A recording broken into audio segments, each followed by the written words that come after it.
Okay, this is Mario once again, and this is the one of the helicopters that I've been showing here. This one is a uh, belt and pulley system here with a tail rotor, inspired by the mosquito, full-scale mosquito mast and boom with an open frame. Pilot sits at the front. Excuse me. And it's about 6 in the morning. The sun just came up. So I'm about to do a flight here. I have about 80 turns on this uh, four-strand motor here. This is a 30-year-old rubber that I've been using here, and I've been breaking these rubber bands quite often here because the rubber is old. I do have some on order, some tan rubber, so that should be coming in this week, hopefully. But I'm about to do a test run here. I've been playing with these quite a bit here, so I have had some really good flights and some really crappy flights here. But this is just a basic no flybar rotor. I took the flybar out just to keep it simple and lightweight. But it is a it does use my blades, my laminated blades with tip weights. So I'm about to do a test flight here. Hopefully I can capture this without dropping my camera here. Here, let me grab this a little better here. Okay, so here we go. Oh boy, it's going around in circles. Oh, my anti-torque is in the wrong direction. I just hooked the thread kind of backwards here. See, that tail rotor is supposed to be spinning the other way. So let me pause my video, fix that, and then we'll come back and do another run here. Okay, I have it wound again, about 70 turns, and I fixed the tail rotor. The belt was spinning the tail rotor the wrong way. Now it's spinning to the right way here. So give it a shot here and see what happens here. It's kind of difficult to do this with one hand.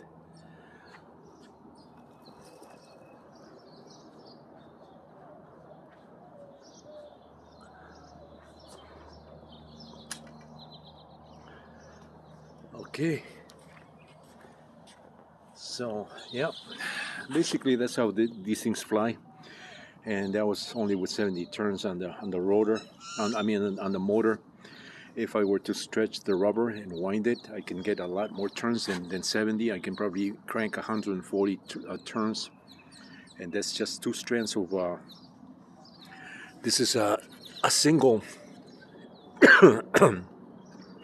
a single belt of rubber folded in half, so it's four strands, if you will. 1/8 rubber. This is the darker rubber from SIG manufacturing back in the day, 30-year-old rubber. So basically, that's what these things do. Like I was saying, if I can get more turns, I can get more longer flight times. And today's a very calm day, perfect for testing these things. So when the wind comes, you can either take it higher, or it can take it further away from you, or sometimes it just flops it to the ground, depending which way the wind is blowing.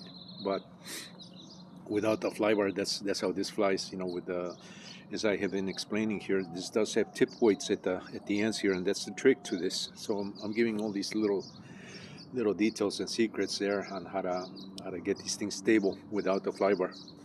The same thing happens with radio control helicopters. What you have in a flybarless design, you don't have the flybar, but you do have tip weights. The blades are tip weighted, so that this idea, that little trick, comes from that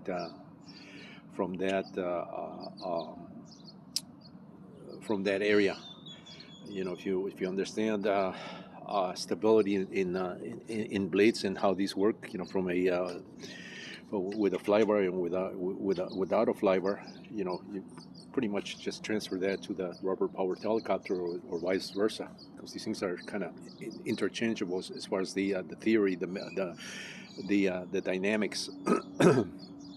So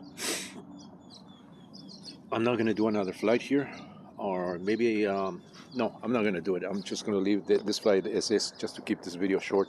But anyway, this is one of them.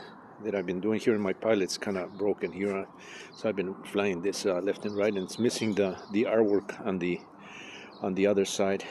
I think I lost that, came off, because that's just sprayed glued, with the contact cement, and cemented on one side. So maybe that wasn't adhering properly, but that's how I do these things. You can see the 3D printed profile pilot here at PLA, printed with 10% infill, and that's where you see the cross hatching there, without the top and bottom layers. So the artwork makes up for the top and bottom layers, and that's how I get my profile pilots to look the part, and looks a little more realistic, and it looks like my radio control helicopter that I did, my ultralight that I did back I don't know, more than 10 years ago. If you want to look at that video, the radio control one, go on my YouTube channel and type MIA ultralight radio control helicopter, and you'll stumble on that one that looks pretty much like this one here, but except radio control.